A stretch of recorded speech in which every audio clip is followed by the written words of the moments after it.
Okay, this is the program that I gave you last Wednesday, and the one that I put this up on Facebook, right? At there, and you know, at there, and if you have not gone through and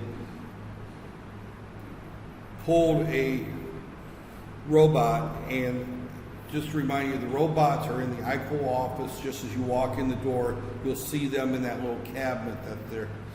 We're not checking them out or signing them out. They're, to be honest with you, you probably wouldn't want to steal one anyway. It's not of much use that they're. It's, you know, as far as toys to have, they're just not that fun to play with, other than robotic geeks, and they're bulky. They're heavy. And you probably noticed that when you carried it over next door to the lab that they're heavy. But you need to go through this, because what the next assignment is, and this one is actually just trial and error. You're going to spend some, come on in. That's it. That's there. So.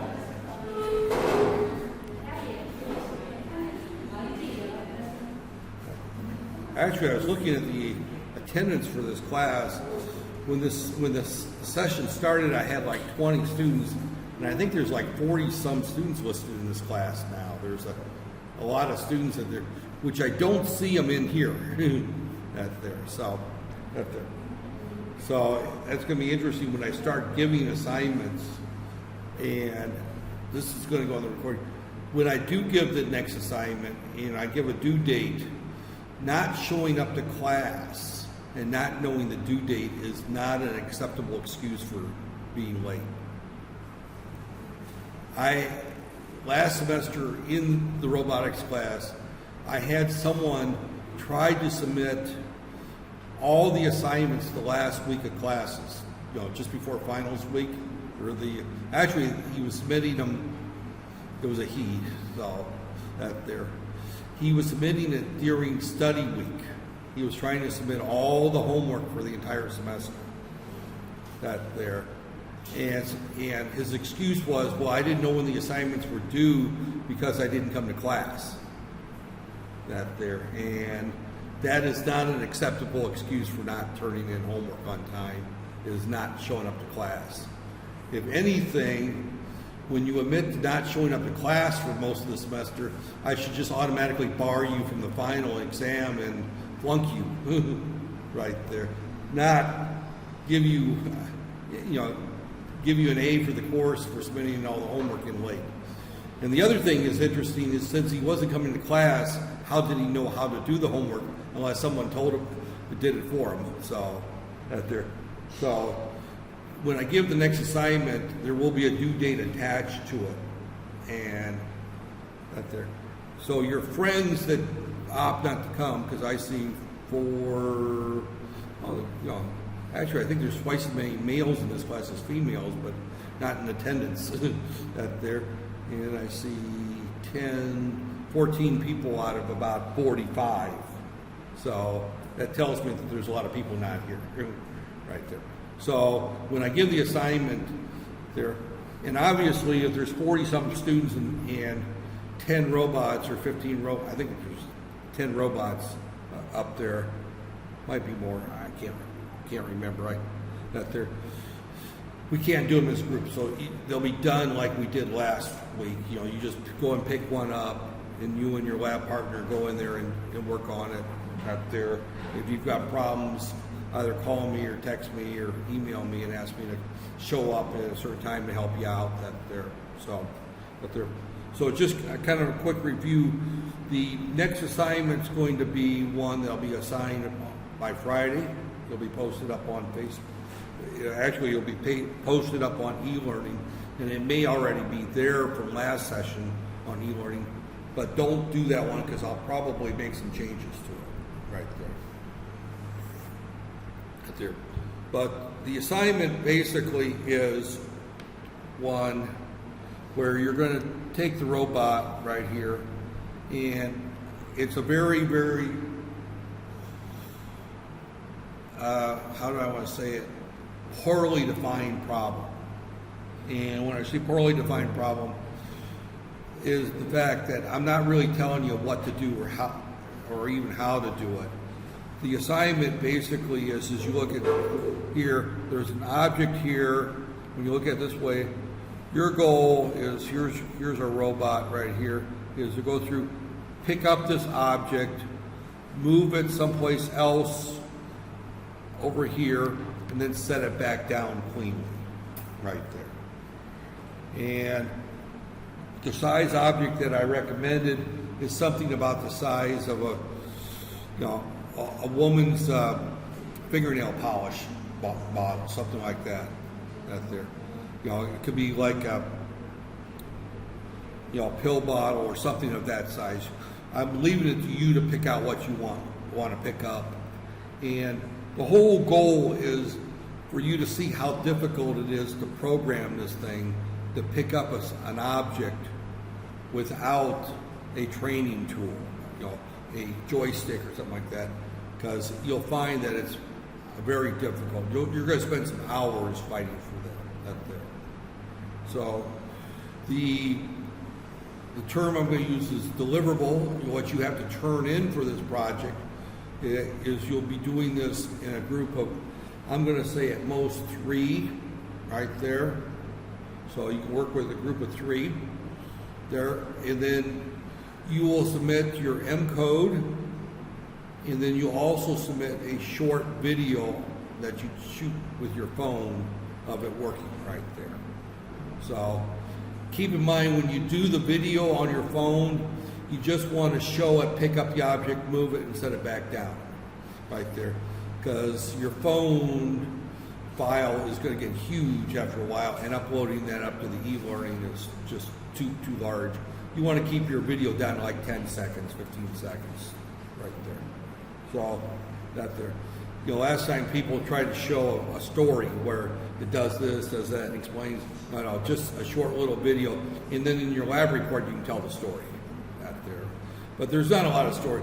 Again, the whole goal of this lab is just to go through the process of picking something up and moving it. So you have to determine the position of all 6 motors in order to pick up your object right there. And again, you're going to be doing that experimentally. If we wanted to get into matrix algebra, we could go through the calculations of all that, which we're not going to do. I didn't teach that, nor if you had the matrix algebra to really understand that there. And you'll never use it anyway, so there's no point that there. And it doesn't make it any easier. But you've got to determine the position of all 6 motors right there. And then you also have to determine how you're going to go into the object and pick it up right there. And then once you get it in position, then you close the gripper, you pick it up, you rotate it. Typically, you just rotate, you pick it up, you rotate it, and just set it right back down, and then open the grippers, and then lift it back up. So the hardest part, and since I left this thing as a very open assignment, that there, you don't have to go through all the calculations, because you can go through the process of finding a place, getting it in position, and then that's where you're going to put your object. In industry, here's an assembly line, here's an object, here's another assembly line. Your goal of your robot is to go over here, pick up this object, rotate over here, and then drop it over here. That's what you would do in an industrial setting. Here, because our one is we don't have a trainer. In industry, I would have a joystick or a training module where I would jockey the robot arm and put it into position right there, and then have it remember where it's at. There's a training tool. We don't really have that with these robots. We don't have, they didn't provide that. All they provided was the MATLAB programming, or there's another tool called the 6 robot controller that operates the same way. Oh, what is this thing doing right here? Oh, it's opening MATLAB all of a sudden this way. Right there. Right there. So, but this is what I'm...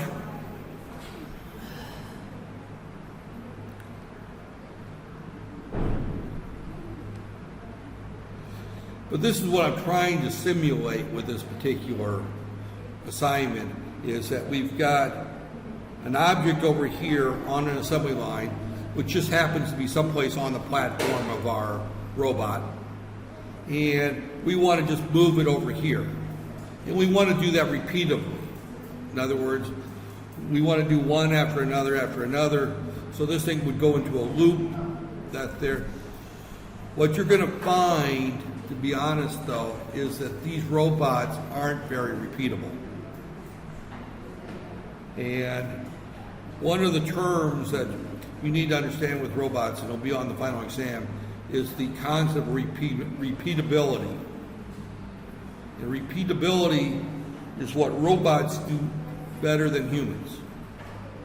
Right there. Unfortunately, our robots are without any real feedback systems. That the motors are relatively inexpensive, the joints are relatively, they're hand assembled at their.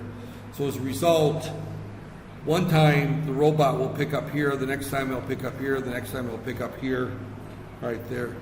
So there's two terms of when we talk about robotics or anything in terms of repeatable tasks. One is repeatability and the other, or consistency, and the other is accuracy. Something can be very consistent but not very accurate. And something can be very accurate but not very consistent. And when we deal with robotics, that's the case of we're going to pick up an object here, and then the next time we expect it to be here, the next time. If it's repeatable, it's going to always go to the same spot. If it's accurate, it's always going to go to the correct same spot. Right there. The easiest way to define the term repeatability or consistent and accurate is if you go to a firing range and shoot a rifle or any kind of weapon right there. If you shoot it at a target right here, this is a target right here, if you're accurate, means you're going to hit at the bullseye. Now you can be here, and all around the bullseye, you're very accurate, but you're not consistent right there. Because sometimes you're right in the middle of the bullseye, sometimes you're right around the bullseye, but all your shots are very close to the bullseye. But they're not very consistent. That's the kind of shot I am. Back when I was playing Army, I'd go out to the firing range. I could get, once in a while I could hit the bullseye. Once in a while I'd be 2-3 inches away from it. But I was all around the bullseye. I rarely hit the bullseye. Right there. If you're consistent but not accurate, means that all your shots are all over here. They're all in a small grouping, but not anywhere near the bullseye. Right there. Usually that's the indication, if you're talking about a rifleman, that he's a very good shot, but his sights are not aligned properly. That there. So if you're talking about a robot, the robot's a very well-made robot, and it's just not calibrated correctly. That there. If you're talking about a firearm, lining up the sights is the equivalent of calibrating the robot right there. That there.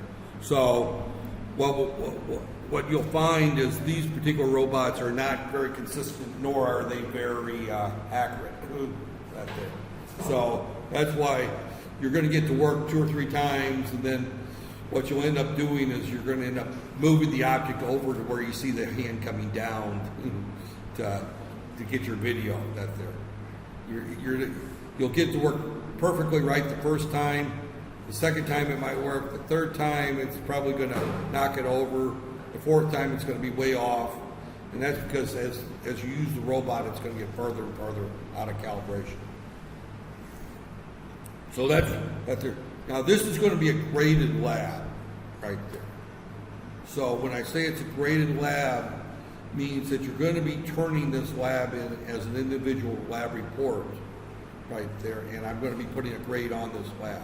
So this will be one of your graded assignments right there. So, and I can't remember what it's worth, 10 points out of 100 for your final grade. So it's, you know 10 points is, out of 100, I think you need, 40 to pass the course? So if you're lucky, you go into the final exam with 40 points in your pocket already, so therefore you can't fail the course, right? So, and the goal is you'll have 40, there'll be 40 points up for grabs between now and the final exam. This is going to be the first 10 points of it right there. So this is what the assignment's going to be right there. I'm going to give you a couple of weeks to do this now. If I look at the calendar, I got 1 week I'm not going to be here, right here. So we'll be here next week. I'll sign at this date. I will be here next week. We'll have classes next week, right there. Actually, this Friday I won't have classes. Next Friday I won't have class. I'll be up at Penang. I don't know what's going on up there. My wife made plans for all of us the whole family's going up to Penang or something, and I'm sorry, I don't know what all these family gatherings are. It's not a wedding, I don't think, because I have a brother-in-law that lives in Penang, and maybe one of his sons is getting married or engaged. I don't know that there. So, but it seems like weddings are the biggest gathering, right? And, I had to go to like 3 weddings last weekend, so. But so we'll meet next Wednesday. I'll sign this next Wednesday. I'll answer any more questions about it, let you work on it. This week here, the first week of April, I will not be here. Right there. So there won't be any class on the 4th or the 7th right there. So you're going to be missing 3 classes in a row. Right there. So during those 3 classes is when you're going to do this assignment. Out there. Unfortunately, if you have problems, I'm not around to answer the questions. So that's why it's kind of important next week when I am around, the first part of next week, is that you get in the lab and at least get started right there. So, okay, getting back to this discussion, and as I said, I really didn't have a lecture plan, but I knew that I would fill out the hour really fast, kind of talking about this. This is your starting point right there. Now remember that these first 3 lines right here, you have to put 1 time at the beginning of your program, because this last time you just ran this program essentially right there. Now you need to use this program to program your steps right there. So now once you go through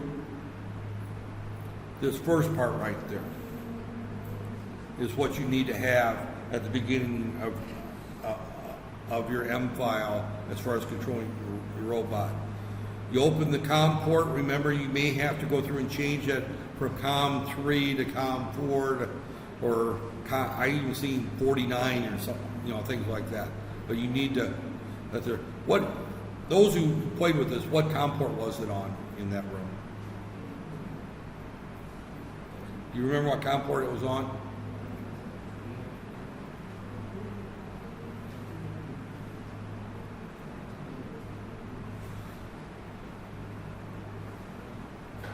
You don't remember. Maybe you got lucky and you didn't change it, it was on 3, right? Not there. Well, remember that, and because it works on COM 3 today, doesn't mean it's going to work on COM 3 tomorrow, right there. So this is the one where you had to go into the device manager when you plugged in the robot, and it would tell you that there's a USB to communications adapter on one of the serial ports right there, and that serial port was the one you used right there. And it should have been, the default already is always 9600 baud right there. But you have to open the COM port. Again, where the COM port is, you have to look to see where that's at using the device manager right there. And I recorded that lecture last Wednesday, so if you forgot how to do it, go back and watch that recording right there. So, you define S as a serial port, you set the baud rate, you open that there, you give it a pause to give it some time to operate there. And then the next thing you do is you write to the COM port the speed right there. And you can set that anywhere between, I think the number is somewhere between 60 and 120 or something like that. I can't remember what it is. There's a manuals for this board up there next to where they're kind of worthless, but it does kind of define what the speed range is there. Then after that, here, to move any motor, and I've got this paused out here, but here is that you write 2 writes to the COM port every time you want to move a motor. The first thing you tell it is what motor you want to move, and there's motors 0 through 5, and then the angle between 0 and 180 degrees, right there. Part of your plane was to determine where these angles are, right there. So, that there, and if I probably should actually have you, in a future lab, I would probably do a 2-part to this lab. The first part of the lab was you would outline all 6 motors and what their ranges are. And that there, in other words, I would say, for example, motor 0 goes this way here. This is 0 degrees and this is 180 right there. And I don't know if that's the case. Motor 1 is this arm here. So it may go 0 to 180 here, right there. Motor 2 is this one here, and 0, in other words, you define what the ranges are of each of the 6 motors. And of course, the last one, of course, is the gripper, which 180, I believe, is open, and 0 degrees is closed, for example. That's the gripper, the hand right there. So, but you've got 6 motors, and you have to determine how you want to move those 6 motors. Now remember, in this case, you've got an object we want to pick up, so we need to move this motor. First off, we need to move it in line with where the item is, and then we need to bring this down to the item right there somehow. We need to bring it from the top, and you can't bend it quite that way, but you would bend it this way and then this way, like that there. And then you'd open the gripper and then pick it up right there. And again, you're going to spend some time experimenting, finding how that's done, that there. So once you've got this where it's around the item, you close the gripper, and even closing the gripper is you have to do a trial and error, because if you close it all the way, you're going to break the gripper right there. You have to close it just tight enough to pick up the object, but not too tight to either squish the object or to break the gripper. In this particular case, that's a plastic gear screw, and it'll break. So you've got to be careful is when you close that you want to close it halfway, all right, close it a little bit more, and experiment until you figure out what the angle is that you want to close it. Right there. That particular motor actually is fairly consistent, right there. Once you've got that one figured out, that one's fairly consistent, right there. Because that one, whenever you open it, hits a limit switch, and every time it closes, it's a limit. So that particular motor is actually fairly consistent. So you may discover to pick up whatever object you're picking up, you may need 30 degrees of, that there. So, not there. So then going back to our discussion, we do this for each of these 6 motors right there. Now, the order in which you do these makes a difference, because you want to make sure the arm is up out of the way before you rotate it to it, and then you want to bring it down, and then bring the hand down to pick it up up there, and then you want to move it and then set it back down. And then what you want to, in a real system, what you're going to want to do right there, going back to my discussion right there, if your goal is to consistently repeat this on an assembly line, you would pick this object up, move it over to here. Then you would go back and get the next object and move it over to here. That there. And then you'd go back and get the next object, because you've got an assembly line that's going down this way and an assembly line that's going this way, and you're just moving things from one place to another right there. So, and later after we do this lab, we're going to start talking about sensors, where we could put an optical sensor on there to see when this object is here. Right there. Unfortunately, we don't have the lab equipment to build that out there, but in a real assembly line, that would be something we would do. One of my very first real jobs was working on an assembly line like this.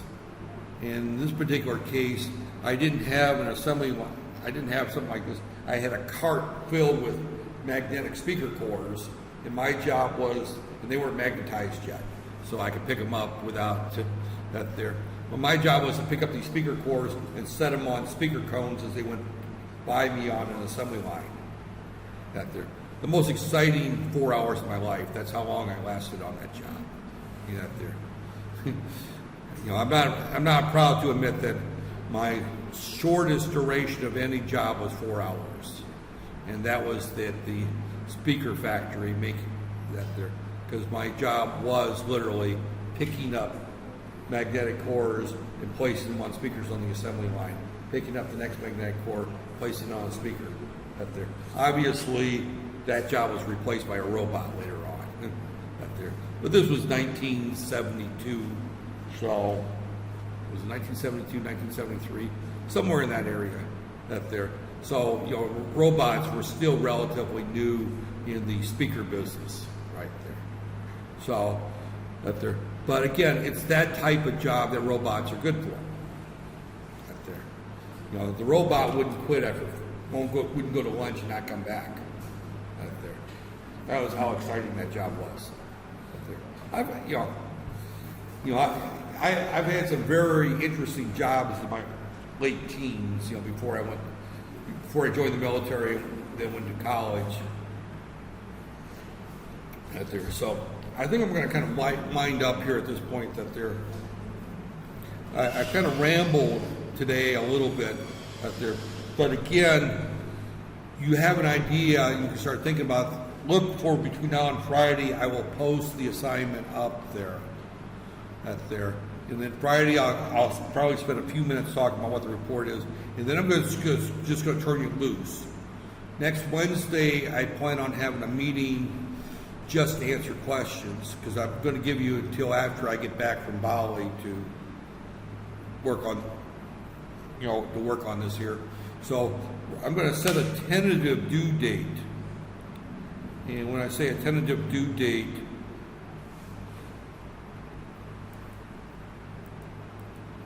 of right about, I'm going to say April 14th, okay? So in other words, a week after I get back from, I'm gone this week, and I'll be back on the 10th, right there, we have our first class on the 11th, so on the 14th is when we'll have this due, right there. So you've got plenty of time to work on it, right there. So, and again, the whole idea is we've got enough time, although I think this class here I have to end after 14 weeks. We've got some interns people, right? And I'm not going to try ending the class for half the class and then let the other half have another 4 weeks. If I have to end the class after 14 weeks for half the class, then everybody's going to end after 14 weeks. That's there. So, but this is the assignment. Now, we also have some material that I'm going to cover next week. When I get back from Bowie, that'll be on the final exam, and then we're going to be moving to PLCs right there. So, right there. I don't even know when this semester ends. I am completely at a loss. They've got these schedules so screwed up with this internship and this switch over to the 20-week semester right there. So I have no idea what the schedule is. We'll just keep taking it one day at a time. If we don't cover all the material, we don't cover all the material. If we run out of material and have nothing to talk about, then we just don't meet, okay? So, and the last thing, of course, after you're done with all your movements, be sure that you close the port. Otherwise, next time you try to run the program, you'll have to reboot the computer. That there. So these 3 lines have to be at the end. And if you're troubleshooting this and moving it one statement at a time, make sure you go through and run the whole program, or at least through that there, because these last 3 statements are required to close that COM port cleanly and delete it from the memory allocation and clear it. If you don't do that, then next time you try to open it, it'll give you an error right there. And I've found the only way to cleanly get this thing to work again is to reboot the computer. It's a pain in the neck. If you find that your robot all of a sudden quits working, it's probably because your program stopped halfway in between, didn't finish, and you have to reboot the computer. And we all know how fast these computers reboot, right? All right, now I will say that's it. That there, I will see only a half-hour discussion. That's since I started recording that there.